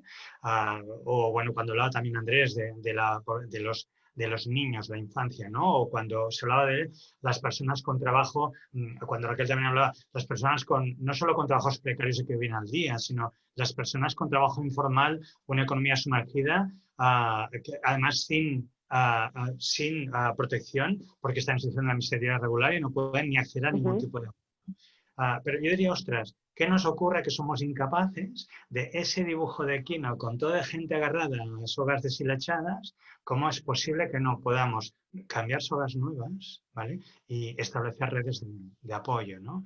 Eso es lo que nos llega, ¿no? Y sí es cierto, claro, pues yo recuerdo pues los días en que nadie abría las puertas, pues personas que, desde autónomos, que personas que tenían tiendas que no podían abrir, de ropa, las de comestibles sí, pero que no sabían ni cómo se pedía ayuda, ni cómo pedir ayuda. O personas donantes que habían colaborado con Cáritas parroquiales, ¿vale? Y que por la puerta de atrás y desde la vergüenza, los pobres vergonzantes, se decía, ¿no? pues pedían ayuda y se convertían en personas atendidas, ¿no? Como sociedad hemos suspendido. Tenemos asignaturas... Asignaturas pendientes. Apunta a Laura Moreno desde el chat. También las familias numerosas, que se habla poco de ellas. Efectivamente, es que si fuéramos... por eso decía, ese puzzle es muy difícil que lo tengamos completo porque es inmenso, ¿no? Y además de cada situación, como decía Eduard, responde a características muy concretas de cada persona. Luego, pues intentamos organizar, ¿no? En categorías, intentamos categorizar para, bueno, pues intentar trabajar y entender un poco esto, pero cada uno es especial y importante no olvidar. efectivamente. Es importante no olvidar, ¿no? Que cada persona es un mundo y es única. Totalmente. Entonces, cuando hablamos de colectivos nos perdemos eso, que se llama Ramón, se llama María, ¿sabes? Que su mundo se ha caído y ahí estamos. Pues sí. No obstante, algunos colectivos tienen características muy concretas y muy comunes que les hacen diferentes. José Manuel, las personas que sin hogar son un colectivo con una característica común muy especial, ¿no? Una de las principales críticas que se le está haciendo ahora mismo al ingreso mínimo vital es que deja fuera a esas personas sin hogar. ¿Teméis que otros instrumentos de políticas sociales que se puedan poner en marcha tengan la misma carencia, puedan dejar al margen a un colectivo tan importante como este? Bueno, en realidad de abrir el micro. Eso. Sí, en realidad yo reformularía la pregunta porque nosotros, buena parte de nuestro trabajo se dedica a intentar que las personas afectadas por el sinhogarismo puedan entrar en alguna de ellas. Claro. Porque están bastante excluidas de todos. Voy a poner un ejemplo y hacer una reflexión para no extenderme mucho. Con respecto al ingreso mínimo vital, nosotros en cuanto se aprobó y tuvimos a nuestra disposición el decreto, hicimos un estudio previo con todas las personas a las que nosotros atendemos para ver en qué medida cumplían o no cumplían los requisitos y podían acceder. Estamos hablando de unas 900 personas, ya de partida el 50% de ellos no podían acceder. Era imposible que accedieran. Por si hay entre la audiencia algún simpatizante de Vox, diré que solo el 21% era por temas de residencia legal y que está absolutamente certificado que si no tienes residencia legal es imposible cobrar el ingreso mínimo vital en España en este momento. Pero de las 450 personas que sí podían, hay otras 200 que tienen dificultades importantes para acreditar los requisitos. Y estamos hablando de la acreditación del DNI, de la acreditación de la identidad, sea el DNI o sea el NIE, del empadronamiento, que es una cosa verdaderamente salvaje, de la unidad de convivencia o incluso de la demanda de empleo. Hay 200 personas de nuestros clientes que han solicitado ya, desde el 15 de junio, me parece que se abrió el plazo, el ingreso mínimo vital. Tenemos 4 contestaciones, 2 positivas y 2 negativas. Esa es un poco la realidad ejemplificada. Y la reflexión, para terminar, es que de una vez por todas tenemos que invertir la carga de la prueba en la certificación de la pobreza. No puede ser que la legislación para la pobreza siga siendo primordialmente la que hace una presunción de culpabilidad. Y legislamos como si la gente fuera estafadores. No, tenemos que generar procesos en los cuales sea posible. La única manera posible de que 900.000 solicitudes se aprueben en un plazo razonable es aprobarlas de facto. Invertir la carga de la prueba. Y después comprobar. Pero eso no es algo extraño, porque eso es algo que hacemos todos los ciudadanos con nuestro IRPF todos los años. Presentamos nuestra declaración y luego Hacienda comprueba algunas en concreto, pide devoluciones. Por favor, invirtamos la carga de la prueba en las políticas sociales. Qué importante es eso, porque eso significaría que le damos una vuelta conceptual a las políticas sociales y empezamos a entenderlas en clave de derechos. Ojo, que cambia mucho el tema. Y ya que estamos, como me has provocado, si queréis en algún momento abrimos el debate de la renta básica, ¿no? Que quizá ahora sea el momento de abrir ese debate. Vamos a fijar ahora mismo el foco en las mujeres, Raquel. Vosotros, después de todos estos meses de parón que habéis tenido y de los tiempos más de mayor confinamiento, estáis volviendo a trabajar y os estáis encontrando con una realidad diferente, ¿no? Me gustaría que me dieras 2 pinceladas. Y aprovecho para preguntarte que Ángeles Griñón, que nos está escuchando, te plantea en el chat, te dice, ¿qué posibilidades tienen las mujeres con las que vosotros trabajáis de acceder al ingreso mínimo vital precisamente? ¿Y qué medidas crees que son necesarias en este momento para que las familias monomarentales puedan resolver la atención a las hijas e hijos y seguir con la búsqueda de empleo o seguir con su vida. Entonces, danos una pincelada de qué es lo que habéis encontrado y si puedes contestar a Ángeles. Gracias. Sí. Vamos a intentar hacer una respuesta y unificamos las dos preguntas que nos habéis hecho, ¿vale?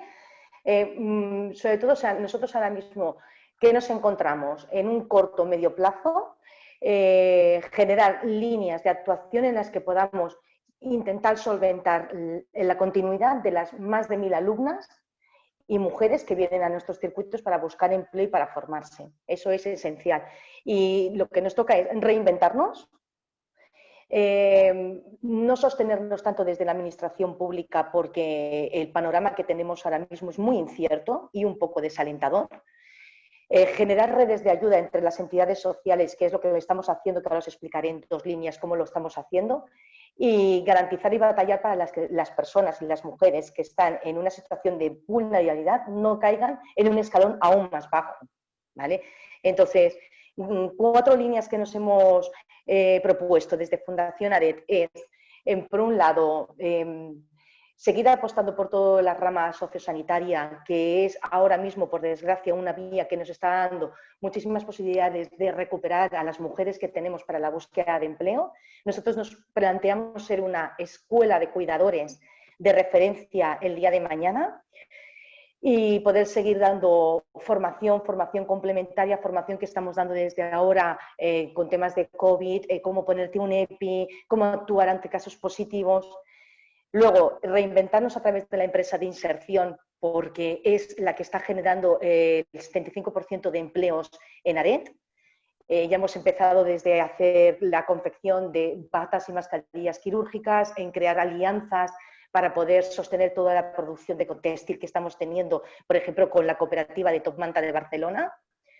Respecto a la empresa de catering, estamos intentando abrir nuevas líneas de actuación hacia cocina de colectividad, por supuesto, porque es que ahora, hoy en día, es lo que nos va a dar más posibilidades de empleo para nuestras mujeres.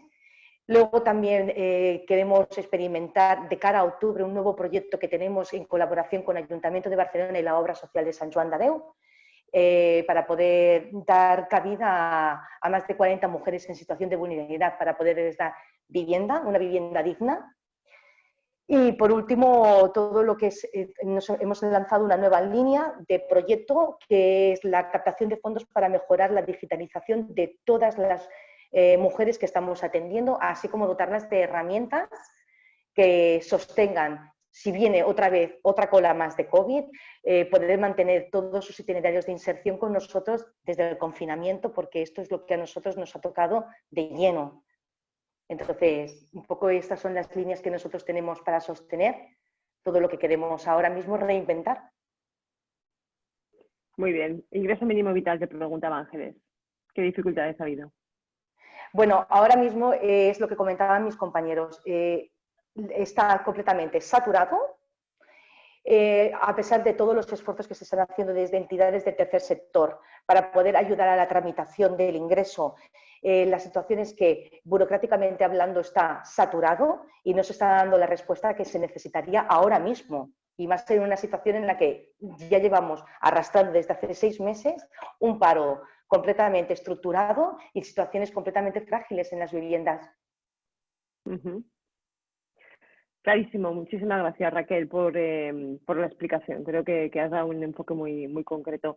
Carlos, decíamos antes que los efectos en salud mental tardaríamos en verlos, ¿no? O sea, que se prolongan muchísimo en el tiempo, y todo esto en un momento en que no sabemos qué va a pasar mañana, ¿no? No sabemos si tenemos que volver a confinarnos, si no, si en algunos sectores, si cómo, bueno, está todo en el aire, ¿no?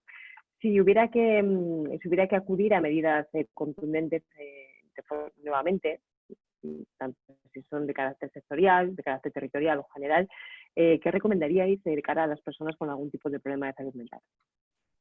Bueno, muy oportuna pregunta y compleja de responder. Pero a ver, nos hemos referido al virus como un virus de la desigualdad, de la pobreza también, ¿no?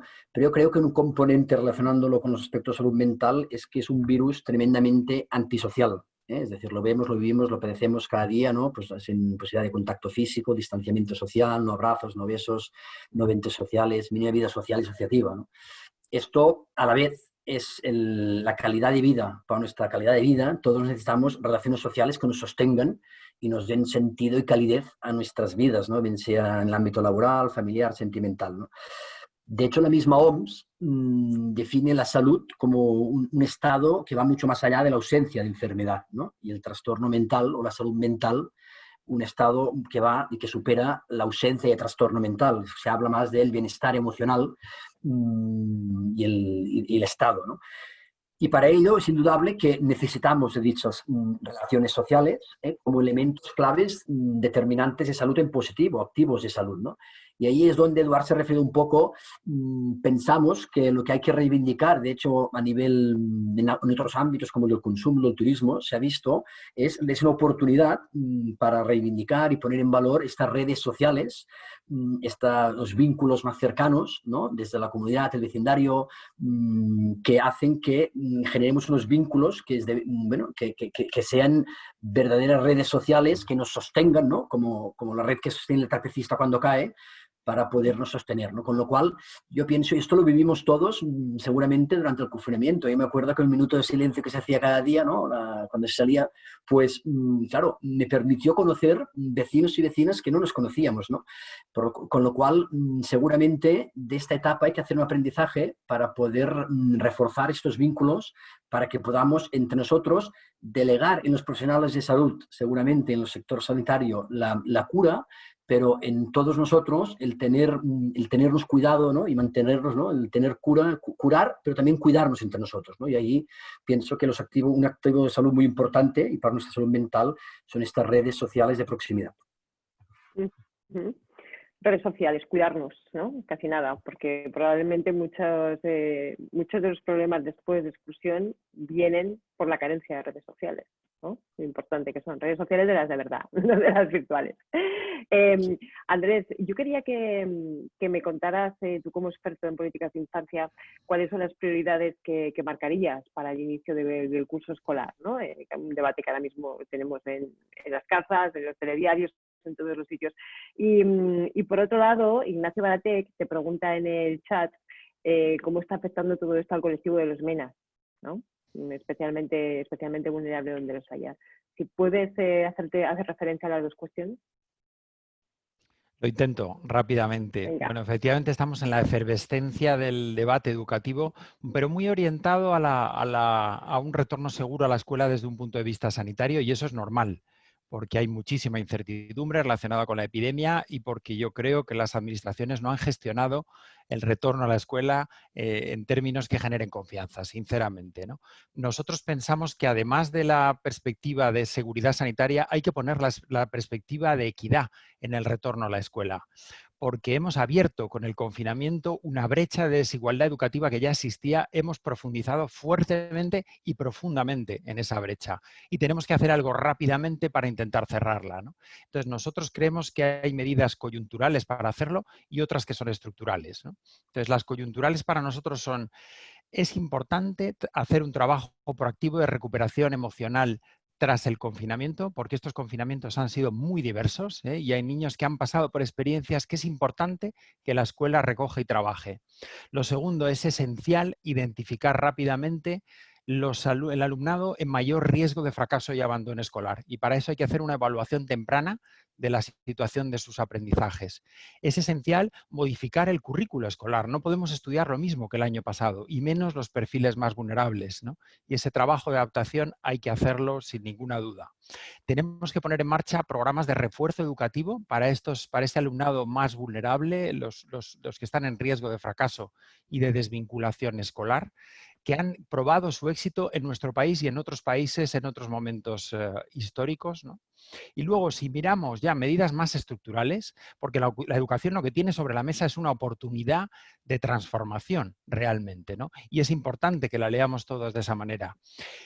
El número uno es la inversión en educación. Nuestro país está por debajo de la media europea. La Comisión Europea nos lo dice constantemente. No estáis invirtiendo en educación y eso, por un lado, profundiza la brecha social y por otro lado resta competitividad como país. Tenemos que llegar a niveles europeos de inversión en educación. ¿Qué va a ser de esos 140.000 millones de euros que llegan de Europa? ¿Cuánto va a ir en educación, en construcción de capital humano? Más allá de lo que vaya a transición ecológica y a transición digital, que es importantísimo. Pero ¿qué va a pasar con la educación, ¿no?, en términos de inversión? Lo segundo, un plan para acabar con la segregación escolar, ¿no? Los chavales en desventaja en nuestro país están concentrados en determinados centros, están todos en el mismo sitio y eso limita mucho sus oportunidades educativas. Esto hay que acabar con ello. O sea, tenemos la Comunidad de Madrid, por ejemplo, tiene el índice de segregación escolar el segundo más alto de toda la OCDE, solo por debajo de Chile. Esto implica concentración que limita oportunidades. Hay que acabar con esto, ¿no? Y lo tercero, quizá el refuerzo a la competencia digital en todo el conjunto del sistema educativo, profesores, padres y los propios alumnos y alumnas, para el camino a un futuro probablemente híbrido en términos educativos, ¿no? Eso es lo que nos parece prioritario. Los menores extranjeros no acompañados, y acabo de regresar de una semana en la frontera sur española. Bueno, pues lo primero, todo el sistema de protección reconoce, han tenido un comportamiento ejemplar. Era un temor. ¿Qué va a pasar con estos 10.000 niños y niñas que tenemos en nuestro sistema de protección? No ha habido ningún problema. Han respetado el confinamiento y lo han seguido con una disciplina admirable, ¿no? Luego hemos tenido algunos problemas de carácter sanitario con las llegadas, ¿no? Han saltado a los medios de comunicación, descoordinación administrativa que ha llevado a que por falta de PCR se han quedado niños y niñas en situación de calle en algunos lugares, ¿no? Bueno, esto afortunadamente se ha corregido, ¿no? Pero evidentemente la pandemia complica muchísimo la realidad de estos niños y niñas, ¿no? O sea, ya una cantidad de trabas administrativas y de inclusión tremendas, se une el temor sanitario, ¿no? O sea, al temor y al estigma que ya sufren por su carácter migrante, se une un temor sanitario que todavía complica más las cosas, ¿no? Bueno, pues ahí las entidades tenemos que estar más proactivos que nunca en la defensa de sus derechos. Gracias, Andrés. En la defensa de los derechos y en intentar entender las nuevas realidades que van surgiendo, ¿no? Porque fijaros todas las que han salido hoy, decíamos, y todas las que faltan, ¿no? No hemos hablado, por ejemplo, de prostitución, que en el chat sí que había alguna pregunta en ese sentido, y ahí hay todo un mundo también para abordar desde esta perspectiva y en esta situación. Como os habéis portado estupendamente, vamos muy bien de tiempo. Teniendo en cuenta lo intenso que es el debate, yo no quisiera cerrar la sesión sin lanzar dos cuestiones que han ido apareciendo en el chat, ¿no? Yo os las lanzo y contestáis una cada una, o más o menos de una forma, por favor, sintética. Miguel Ángel Martínez preguntaba al principio qué valoración hacéis sobre las medidas o acciones que se han planteado en las diferentes comisiones de reconstrucción, ¿no? Estas comisiones de reconstrucción que ha habido en gobiernos locales, autonómicos, en el gobierno de España, etcétera, a ver una valoración. Y luego me parece muy acertada una pregunta de Alfredo Alzábal que nos dice: ¿habéis notado si ha aumentado el compromiso social de las empresas españolas? Que se dice que los españoles somos muy solidarios, no sabemos si es cierto, pero lo son nuestras empresas. Hemos visto allí un cambio de actitud. Venga, ¿quién se atreve con alguna de ellas? De forma rápida y escueta. Quitaros el micro. Martín, Chema. Venga, Chema. Bueno, a ver, tiro con la de reconstrucción. Con un comentario solo, porque he hablado un poco sobre fiscalidad, que es uno, quienes me conocéis sabéis que es un tema que suelo sacar. Hay mucha propuesta muy positiva, pero una parte tan significativa de ellas tienen que ver con incremento de gasto, con protección, con apoyo a sectores productivos, que sabemos que ni siquiera el sistema de protección que existía pre-COVID es sostenible con la hacienda pública que está quedando. O hay una reforma fiscal transformadora, no solo de salir del paso con algunos ajustes, con la reversión de ciertas reformas de impuesto de patrimonio, sociedades, sino una reforma estructural con incorporación de nuevos impuestos, con la progresividad mayor, bueno, no entro en este detalle, o prácticamente todo, casi todo lo que está saliendo de las comisiones de reconstrucción se quedará en papel mojado. Sintético, clarísimo. Crudo. Pero... Sí, clarísimo. Sí. Es que mientras no discutamos de fiscalidad no podemos discutir de casi nada más, ¿no? Bien, el papel de las empresas. ¿Alguna entidad habéis tenido una percepción o habéis tenido una experiencia de ver si las empresas efectivamente estaban dando un paso al frente, estaban estando especialmente involucradas ahora? Esta es la prueba del algodón. ¿Alguna entidad que haya tenido alguna experiencia? Porque si entre todas las que estáis aquí ninguna lo ha tenido, la cosa está clara. Hemos tenido los dos signos, ¿vale?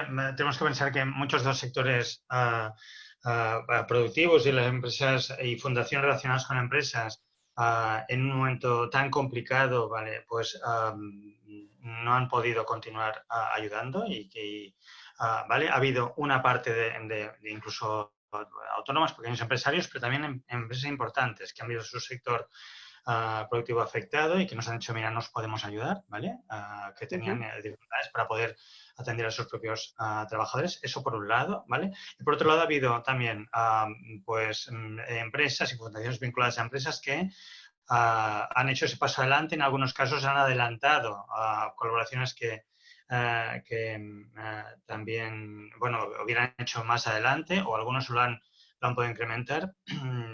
Pero yo pienso que aquí la gente está haciendo lo que puede, ¿no? Lo que puede. Quiero hacer una reflexión. Cuando te escuchaba también, pensaba, ostras, hay que tener en cuenta también que en cualquier crisis, igual que en cualquier guerra, hay gente que gana mucho dinero, ¿vale? Sí, también claro.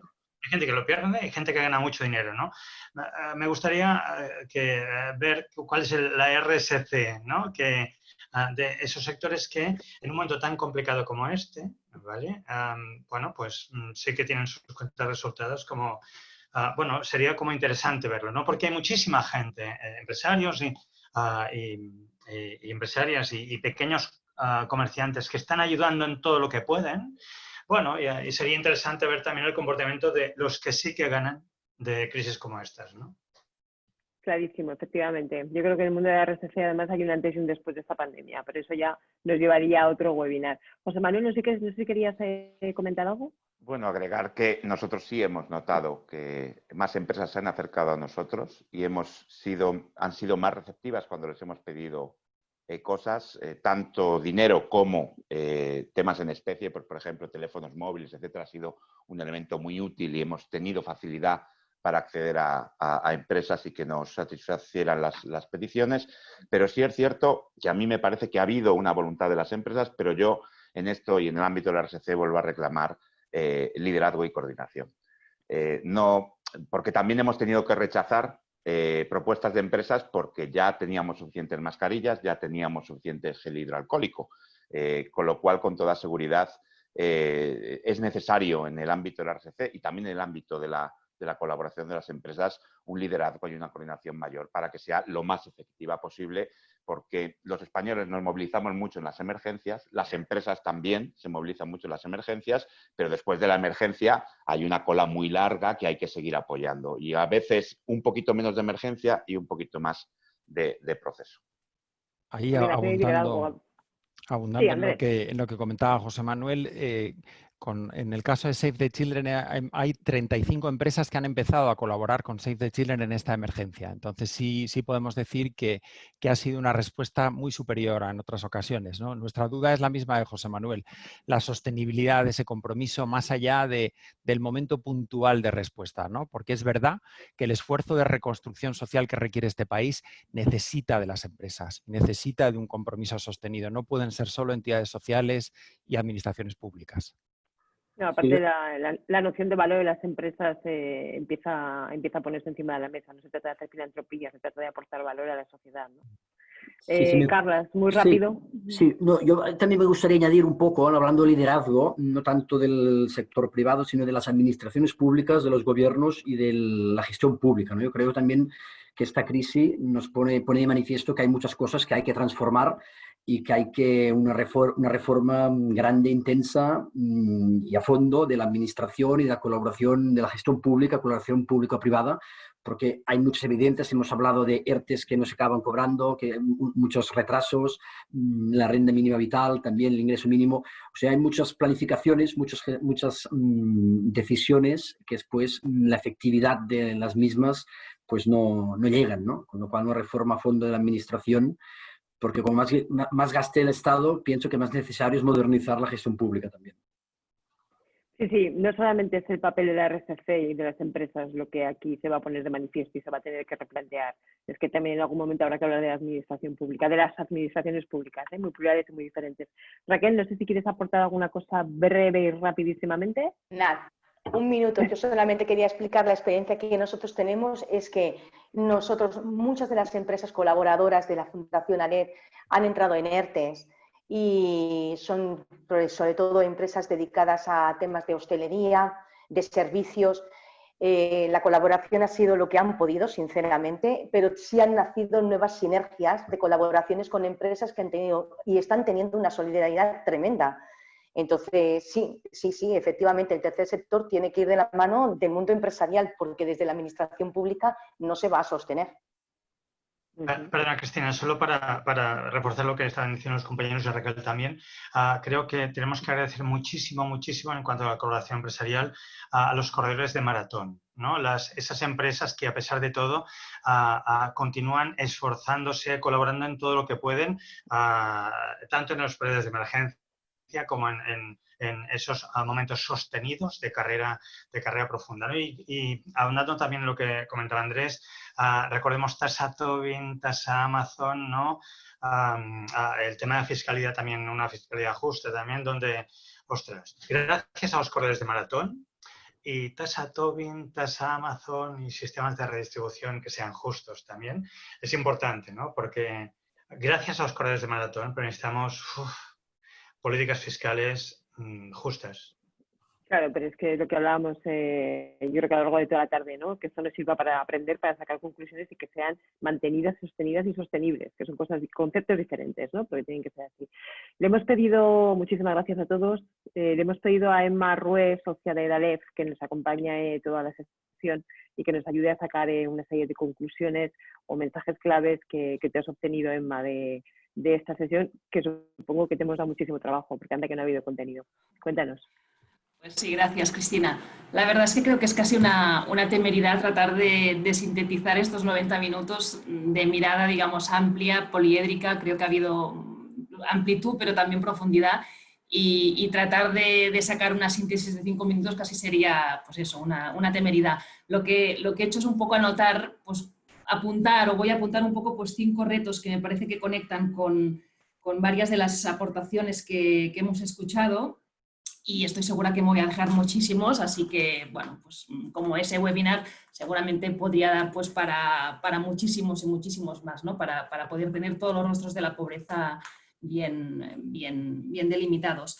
Entonces, diría, el primer reto creo que ha salido y ha sido como un ánimo, ¿no? Y ha salido en todas las intervenciones, el despliegue, digamos, ahora sí, del IMV como instrumento de garantía de ingresos estables para familias y que les permita salir de la trampa de la pobreza, ¿no? Eduard Sala hacía referencia pues, al agotamiento de los recursos de resistencia, se ha hablado pues, eso, de la merma de ingresos en varias de las intervenciones, y este es un instrumento pensado pues para dar respuesta a ese tipo de situaciones. La cuestión es cómo esto pues, se despliega realmente y se va consolidando, ¿no? La segunda, lo habéis dicho solo empezar, la COVID lo que ha hecho ha sido agudizar tendencias de fondo, ¿no? Digamos, no es que haya sacado nada nuevo, lo que ha hecho es sacar o agudizar, profundizar o intensificar algunas dinámicas que en muchos casos venían ya como muy incrustadas, digamos, en el propio modelo de salida de la gran recesión. Entonces, habéis hablado de varias cuestiones, del rol central, digamos, de la vivienda como elemento inclusor, y ahora se ha visto además todavía de forma más cruda en el momento en que quienes disponemos de vivienda nos podíamos encerrar allí y tener un entorno de seguridad. Se ha hablado también del empleo como elemento inclusor, aunque también es verdad que en el informe FOESA pues, se habla ya bastante de la creciente desvinculación de empleo e inclusión en personas que padecen pobreza severa. Y habéis hablado pues, de la falta de instrumentos, digamos, para cubrir necesidades específicas de determinados segmentos de población, ¿no? Aquí el reto, pues no sé, el reto es enorme, supongo. Al final hay muchos elementos de políticas públicas, de mix o de políticas, de intervenciones, si queréis, que permitan cubrir ese tipo de necesidades. La cuestión es, pues eso, el saber trabajarlas, el ser capaces de dotarlas como se requiere, y sobre todo, y lo apuntabais ahora mucho al final, estos marcos de cooperación que pueden ser público-público en algunos casos, público non-profit, público-privada, digamos, estos marcos que permitan al final sumar capacidades y lograr un mayor impacto en ese tipo de intervenciones, ¿no? El tercer reto quizá apuntaría, lo habéis también comentado, ha salido en varias de las intervenciones, digamos, el efecto protector o compensador que tiene la escuela en las desigualdades, en corregir determinadas desigualdades, en el caso sobre todo pues, de chicos, chicas, de chavales, de infancia y de adolescencia. Y habéis hablado más en general de muchos servicios y dispositivos que actúan de forma compensatoria, ¿no? Entonces ahí el reto seguramente en un momento en el que, bueno, el escenario epidemiológico pues tampoco es muy alentador, seguramente sería también el de mantener abiertas estas escuelas y en general estos servicios, estos dispositivos que permiten pues desarrollar capacidades, generar oportunidades, que permiten cerrar brechas o cubrir brechas educativas, digitales y de todo tipo, pues como medida, digamos, de impacto inmediato importante, ¿no? Apuntaría un cuarto que a lo mejor no ha salido de forma tan específica como lo voy a comentar, pero sí me sugería cuando estabais hablando, sí que ha salido un poco el que la COVID nos ha puesto también un poco pues o nos ha puesto de relieve y nos ha vuelto, digamos, a poner delante, digamos, la realidad de que al final en nuestro país la familia sigue siendo el recurso principal, ¿no? del sistema de cuidados que tenemos y hemos hablado pues, de familias monomarentales, de familias monoparentales. Aquí yo creo que la situación, digamos, de emergencia, por un lado social en la que estamos, pero también ese retroceso, digamos, de lo público de forma coyuntural, si queréis, pero en este sistema de cuidados, de alguna forma vuelve a poner un poco en el centro la necesidad de una cierta reflexión sobre el rol y el despliegue de los servicios sociales en los próximos meses, ¿no?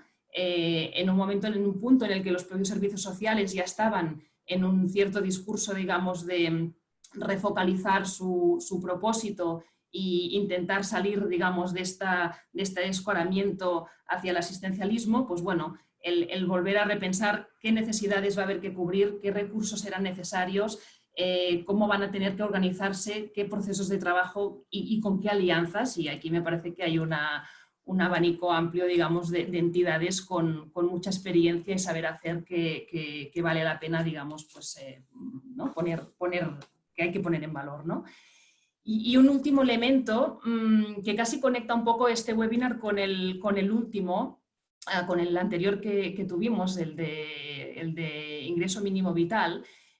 Apareció también en el informe FOESA, ¿no? Aparece esta idea pues, del precariado político que contribuye, digamos, a generar esta creciente polarización social. Y me acuerdo que en ese seminario el profesor Antón Costas hablaba también de un cierto clima de opinión algo contradictorio, porque comentaba pues, que, por un lado, la sociedad española, siendo, digamos, ampliamente digamos, partidaria de instrumentos como la IMV, en cambio tenía esta pequeña contradicción a la hora de reclamar pues, que fuera temporal, que fuera condicionada. Y aquí se ha hablado también un poco, ¿no? de esta idea de revertir un poco la carga de la prueba en el caso de la pobreza.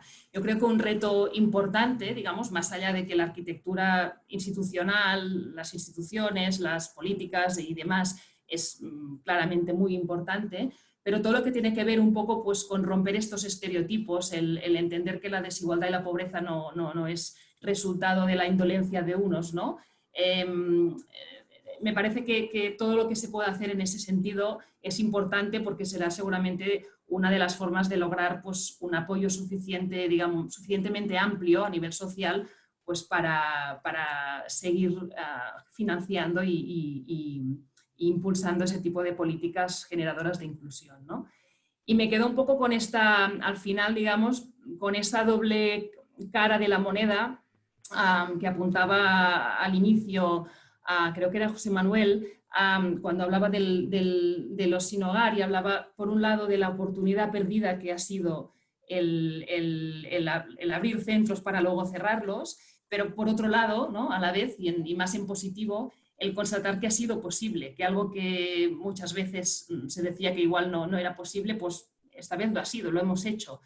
Y en realidad mucho de lo que nos habéis estado contando en esta hora y media, pues esto nos ratifica que sí, que se puede, que es posible, digamos, dar pasos muy importantes, ¿no?, en la erradicación de la pobreza. Por tanto, bueno, pues seguramente la realidad siempre tiene esta doble cara, un punto positiva, un punto más amarga, pero me quedaría un poco con esta doble visión y con esta esperanza un poco de futuro, ¿no? Qué acertada, Emma, qué acertada a la hora de sintetizar esos 5 retos todo lo que aquí se ha dicho. Creo que es una magnífica síntesis y no puedo aportar mucho más. Y qué acertada también a la hora de ver eso en términos de oportunidad, ¿no? Precisamente el profesor Antón Costas recordaba también hace poco en un seminario parecido a este la importancia o la oportunidad nuevamente que habría ahora mismo para entender cómo podemos mejorar y cerrar todo nuestro sistema de protección. Y la clave para eso es empezar a ver todo este tipo de políticas en clave de derechos, ¿no? Algo que yo creo que ha sido transversal en todas las intervenciones y que probablemente sea el inicio de por dónde hay que empezar, ¿no?, a solventar todas estas cuestiones. Bueno, nos hemos pasado sobradamente del tiempo, como suele ser habitual, así que yo solamente quería agradecer a las casi 150 personas que nos han estado escuchando buena parte de esta sesión, que se ha alargado más allá de hora y media, con lo cual muchísimas gracias. Eso demuestra que hay interés, que hay ganas de intentar entender y creo que también hay ganas de empezar a poner soluciones claras, ¿no? Por lo tanto, me parece que es un buen síntoma. Muchísimas gracias a todos vosotros, a los que nos habéis acompañado, os habéis ilustrado y os hemos tenido durante días trabajando para enfocar bien esto y para poder extraeros, ¿no?, toda esa sabiduría que tenéis acumulada. Y muchísimas gracias a Dalep y a Ingeus por organizar estos eventos y desde mi punto de vista por invitarme a moderarlos. Lo cierto es que creo que hace falta muchos foros como estos que nos ayuden a entender una realidad que es compleja, que es poliédrica. Fijaros qué curioso, ¿eh? Estamos hablando de los rostros de la pobreza, pero hemos hablado de empresas, hemos hablado de educación, hemos hablado de mujeres, hemos hablado de vivienda, hemos hablado de ciudad, hemos hablado de calles. Nos hemos dejado pocos temas sin tratar, ¿no? Lo cual quiere decir que la realidad es así, es poliédrica, forma parte de una malla y tenemos que tener la valentía de atrevernos a intentar entenderla así. Nos vemos en el próximo. Un saludo. Gracias, Cristina. Un saludo, muchas gracias. Gracias. Gracias. Muchas gracias. Adiós.